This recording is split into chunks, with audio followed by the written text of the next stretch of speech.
नमस्कार, welcome to career 247। मैं हूं प्रशांत धवन। नाउ जब से आसिम मुनीर और डोनाल्ड ट्रंप की मीटिंग हुई है, उसके बाद बहुत सारी डिटेल सामने आई है। पहले तो मैंने एक बात नोट करी है, अफगानिस्तान के लोग आज के समय जो पाकिस्तान की सरकार और उनकी मिलिट्री को क्रिटिसाइज कर रहे हैं, मैंने आज तक ऐसा क्रिटिसिज्म शायद भारतीयों की तरफ से भी नहीं देखा होगा। कई अफगानिस्तान के लोगों ने सोशल मीडिया पर, इस फोटो में आप देख पाओगे, कोलाज है इमेजेस का, कि किस तरीके से ओवर द इयर्स पाकिस्तान का जो भी आर्मी जनरल रहा हो, राहिल शरीफ, बाजवा, उससे पहले मुशर्रफ, सब लोग इनडायरेक्टली यूएस के लिए काम कर रहे थे।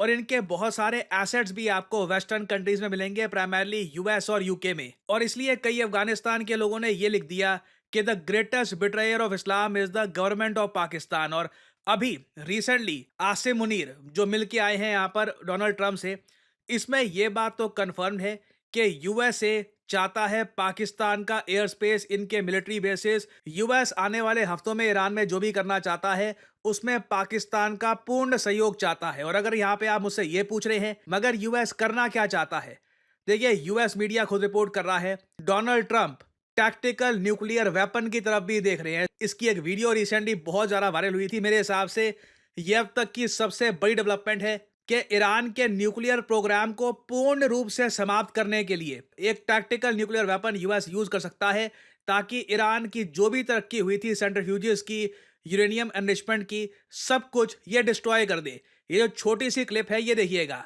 इधर आप देख पाओगे इस वीडियो में। The Guardian reported Trump was getting cold feet, worried about the effectiveness of bunker busters and not willing to use tactical nukes. But the White House tells Fox that's not true. Everything's on the table, even tactical nukes. The big ना यहाँ पे आपको समझना होगा, ये कह रहे हैं कि ईरान का न्यूक्लियर प्रोग्राम और यूएस के हिसाब से जो ईरान के सुप्रीम लीडर हैं ये अंडरग्राउंड है, तो वहां पर हिट करने के लिए ये बंकर बस्टर बॉम्ब्स का यूज कर सकते हैं, जिसको लेकर ये 100% श्योर है नहीं कि ये काम करेंगे या नहीं करेंगे। और इसलिए बात चल रही है टैक्टिकल न्यूक्लियर वेपन्स की, क्योंकि डोनाल्ड ट्रंप ने एक बात साफ कर दी है, ये नहीं चाहते कि अमेरिकन सोल्जर्स ये ईरान में खुद जाएं, खुद सब कुछ डिस्ट्रॉय करे। They do not want American boots on ground. तो इसलिए घूम फिर कर एक सोल्यूशन ये टैक्टिकल न्यूक्लियर वेपन, एक छोटे न्यूक्लियर वेपन में देख रहे हैं ना। वगैरह देखो, जब मैं ये न्यूज डिलीवर करता हूं, जब मैं आपको पर्सपेक्टिव बताता हूं अमेरिकन मीडिया का, कुछ पाकिस्तानी है वो गुस्सा होकर मुझ पर बरस पड़ते हैं कि देखो ये सब मैं नहीं कर रहा। अगर दिमाग में थोड़ा ये बात घुस रही है, मैं बस जो हो रहा है ना आपको बता रहा हूं।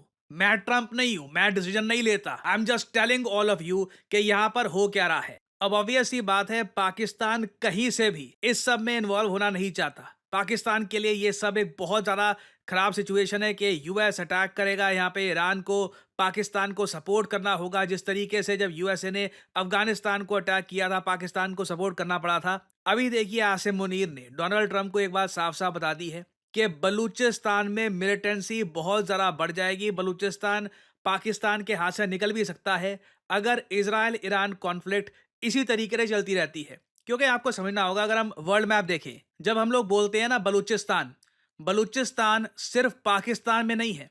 बलूचिस्तान एक टाइम पर यह पूरा रीजन हुआ करता था, जो आज के समय बढ़ चुका है। थोड़ा सा बलूचिस्तान अफगानिस्तान में भी है, बहुत सारा बलूचिस्तान ईरान में है और बलूचिस्तान पाकिस्तान में भी है। अगर मैं कहूं बलूच लोगों को खुद का एक देश मिले ना, तो उसमें पाकिस्तान की धरती जाएगी, ये अफगानिस्तान का थोड़ा सा साउथ का एरिया जाएगा और ईरान का बहुत सारा एरिया चला जाएगा, तो बनेगा एक बलूचिस्तान। और बलूचिस्तान के जो फ्रीडम फाइटर्स है आज के समय, जो चाहते हैं एक बलूचिस्तान नाम का देश बने फिर से, रिपब्लिक ऑफ बलूचिस्तान, वो लोग काफी बार इसी टाइप के कंट्री की बात कर रहे होते हैं ना। आसिफ मुनीर ने डोनाल्ड ट्रंप को साफ साफ कह दिया है, अगर ईरान की मिलिट्री को डिस्ट्रॉय कर दिया जाता है, ईरान में तख्ता पलट ये लोग ला देते हैं, सब कुछ चेंज हो जाता है ईरान में, उस केस में ना बहुत सारे ग्रुप्स बलूच मिलिटेंट्स जो आज के समय ईरान के बलूचिस्तान में है, पाकिस्तान के बलूचिस्तान में है, ये ईरान के बलूचिस्तान में कब्जा कर सकते हैं और उसके बाद पाकिस्तान में जो बलूचिस्तान है वहां पर भी इसको इन्फ्लुएंस कर सकते हैं।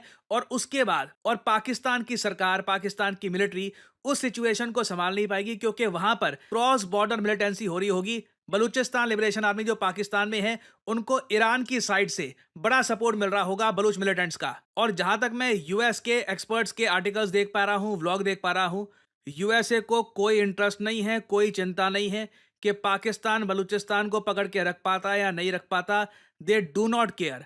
इस वक्त डोनाल्ड ट्रंप को एक चीज दिख रही है, उनकी लेगेसी। मैंने क्या कहा है? उनकी लेगेसी। ट्रंप को यह बताया कि ये मोस्ट प्रॉब्ली उनकी आखिरी टर्म है, इसके बाद फिर से प्रेसिडेंट बनने का प्रोसेस बहुत ही जटिल है।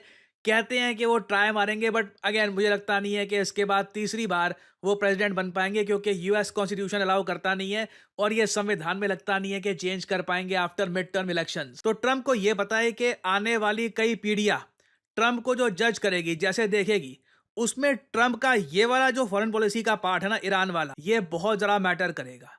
क्या ट्रंप वो प्रेसिडेंट होंगे जो हैरी ट्रूमैन के बाद कई दशकों बाद पहली बार न्यूक्लियर वेपन यूज करेंगे फॉरेन सॉइल पर? और मैं आपको ये बता दूं, जैसे ही ट्रंप एक टैक्टिकल न्यूक्लियर वॉरहेड ड्रॉप करते हैं ईरान पर, या फिर मैं कहता हूं ईरान को टॉपल कर देते हैं, सरकार यहां की गिरा देते हैं, उसके बाद हमको पता नहीं कौन सा नया ईरान सामने आएगा। ये जो यूएसए के एक्सपेरिमेंट होते हैं, ये लीबिया में बड़े खराब गए हैं। इराक में आप सबको याद होगा एक बार को आईसिस खड़ा हो गया था। तो अभी ईरान में जो यूएस करने वाला है, उसके बाद कौन सा नया ईरान सामने आएगा, we do not know, anything can happen. और इसलिए डोनाल्ड ट्रंप मैक्सिमम टाइम ले रहे हैं। इन्होंने कहा मुझे 2 हफ्ते और चाहिए, मैं इवेल्युएट कर रहा हूं, देख रहा हूं क्या हो सकता है। ट्रंप की भी उम्मीद यहां पर यही है, सीज फायर हो जाए, ये मुसीबत मेरे बाद जो अगला प्रेसिडेंट है वो संभाले। ये सारे मुश्किल निर्णय मुझको के लड़ने पड़ रहे हैं, बट आसिम मुनीर ने साफ साफ कह दिया है कि आपकी हेल्प तो हम कर देंगे, जो आप पैसा दे रहे हो वो भी हम ले लेंगे, मगर इस सब में देख लीजिएगा बलूचिस्तान में कुछ ऐसा ना हो जाए कि हम बाद में संभाल ना पाए। और अगर यहाँ पे आप सोच रहे हैं, अगर पूरी दुनिया के ही जियोपॉलिटिकल एनालिस्ट, पूरी दुनिया का ही मीडिया खुलकर लिख रहा है, अगेन आजकल लोग जर्मनी की बड़ी सुनते हैं, तो जर्मनी का जो मीडिया है DW न्यूज़, वहां पर भी आप अगर देखो तो ये भी ओपनली कह रहे हैं कि हाउ ईरान इजराइल कॉन्फ्लिक्ट को डिस्टेबलाइज पाकिस्तान डिस्टेबलाइज होने वाला है। क्वेश्चन ये है, ऐसे टाइम में भारत के सामने कुछ अवसर खुलेगा नहीं। इस पर्टिकुलर केस में देखिए, अगर हम कुछ करते हैं, यूएस लिटरली पाकिस्तान के बचाव में आ जाएगा, क्योंकि इस वक्त एक डीप मिलिट्री अलायंस, एक मैं कहूँगा अनऑफिशियल मिलिट्री अलायंस ईरान के अगेंस्ट फॉर्म हो चुकी है, यूएस और पाकिस्तान की। तो उस केस में इंडिया मुझे लगता नहीं है कुछ करने वाला है। बट अगैन मुझको यहाँ पर ये बोलना पड़ेगा, हमें अपनी बॉर्डर्स पर बहुत ज़्यादा अलर्ट रहना होगा आने वाले 10 सालों तक, क्योंकि जैसे ही ईरान गिरता है और उसके बाद जो ईरान के साथ इनकी बॉर्डर है वहाँ पर डिस्टेबलाइजिंग एक इफेक्ट स्टार्ट हो जाता है, तो लार्ज स्केल मिलिटेंट्स खड़े होंगे, पाकिस्तान में आतंकवाद बढ़ सकता है, जिसका नेगेटिव इम्पैक्ट हो सकता है कि पूरे रीजन पे हो। सो अगेन बहुत सारी डेवलपमेंट्स होनी बाकी है। आप देखोगे बलूचिस्तान कॉन्स्टेंटली न्यूज में रहने वाला है आने वाले कुछ हफ्तों में। मैं बस वेट कर रहा हूं कि ट्रंप कब अपना निर्णय ले लेते हैं। ये ट्रंप अभी जो ये सोच विचार में डूबे हुए हैं, कब ट्रंप फाइनली कहते हैं ओके लेट्स डू दिस। इतिहास ठीक है, मुझको ऐसे याद रखेगा, मेरे सामने यही ऑप्शन थे, मुझे ये करना पड़ा। सो अभी बहुत सी डेवलपमेंट्स आएंगी, कुछ अपडेट आती हैं इन द फ्यूचर, में आपके लिए अपडेटेड वीडियोस लाता रहूंगा। देखिए, मेरा मानना है अगर आज के समय आप आर्टिफिशियल इंटेलिजेंस का इस्तेमाल नहीं कर रहे काम में, तो आप किसी और ही युग में जी रहे हैं, क्योंकि एआई की मदद से आप बहुत सारी जॉब्स कर सकते हैं, आप बहुत सारा पैसा कमा सकते हैं, अपने आप को अपस्किल कर सकते हैं। फॉर एग्जांपल, अगर मान लीजिए मैं दिखाना चाहता हूं कि कैप्टन अमेरिका ये मुंबई के किसी बिजी स्ट्रीट में वड़ा पाव खा रहा है और उसके ऊपर एक बहुत ही अट्रैक्टिव टेक्स्ट में लिखा है यमी, तो मैं आसानी से कर सकता हूं सही प्रॉम्प्ट डालकर। और इधर आप लोग देख सकते हैं, it was just that easy. इसके बहुत सारे वेरिएंट आप बना सकते हैं। अगर मैं चाहूं कि इस इमेज को मैं मूव करवाना चाहूं, तो इस तरीके से, जैसे कि अपनी स्क्रीन पे आप देख पा रहे हैं, मैं बहुत सारे जनरेटिव एआई सॉफ्टवेयर की मदद से इस इमेज को मूव करवा सकता हूं, एक स्टोरी क्रिएट कर सकता हूं। I can pretty much do anything. और ये सिर्फ एक छोटा सा, एक बहुत ज़्यादा छोटा सा एस्पेक्ट है जनरेटिव एआई का। जनरेटिव एआई की मदद से आप किताबें लिख सकते हैं, आप पर्सनालिटीज क्रिएट कर सकते हैं। You can pretty much do anything you want. और अगर आपने सही जगह से जनरेटिव एआई का कोर्स कर लिया, तो मैं आपको बता दूं, आप एक प्रॉम्प्ट इंजीनियर के रूप में नौकरी कर सकते हैं। जी हाँ, प्रॉम्प्ट इंजीनियर। कई लोगों को पता ही नहीं है कि ये नौकरी एग्जिस्ट भी करती है। कई लोग आराम से साल का 4 लाख से लेकर 6 साढ़े 6 लाख, जी हाँ, जो रियलिस्टिक सैलरी होगी वही मैं आपको बताऊंगा। कई लोग होंगे जो आज के समय कहते हैं कि जी हमारा कोर्स कर लो, फिर 25 30 50 लाख वगैरह। जो रियलिस्टिक चीज़ होगी वही मैं आपको बताऊंगा। प्रॉम्प्ट इंजीनियर को गूगल कर लीजिएगा, प्रॉम्प्ट इंजीनियर जॉब्स, आराम से 4 लाख से लेकर 6.5 के आसपास सैलरी होती है उसकी।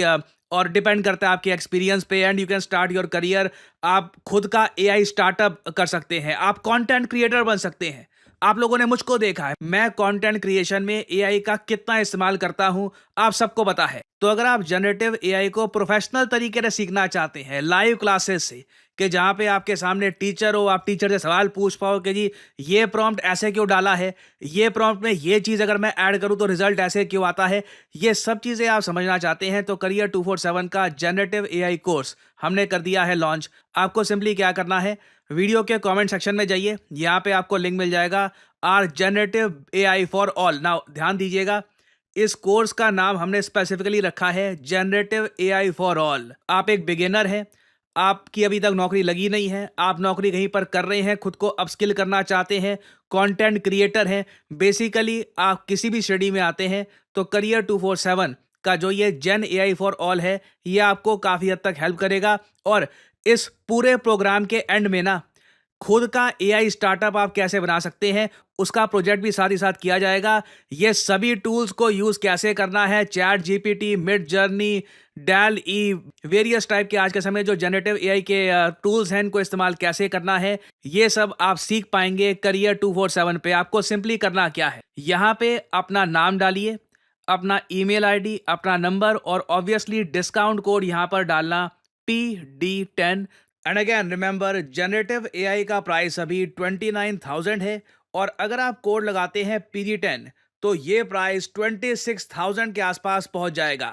सो एक गोल्डन अपॉर्चुनिटी आपके सामने। जनरेटिव एआई के वैसे कोर्सेज दुनिया भर में अवेलेबल हैं, बट ऐसा कोर्स जहां पे आपको लाइव क्लासेस मिलती हैं, आपको प्रोजेक्ट्स करवाए जाते हैं, आपको सर्टिफिकेशन मिलता है बाय NASSCOM, ये बहुत ज़्यादा रेयर है। So if you want to enrol, start your journey in generative AI. Thanks for listening, and as I always say, may the gods watch over you.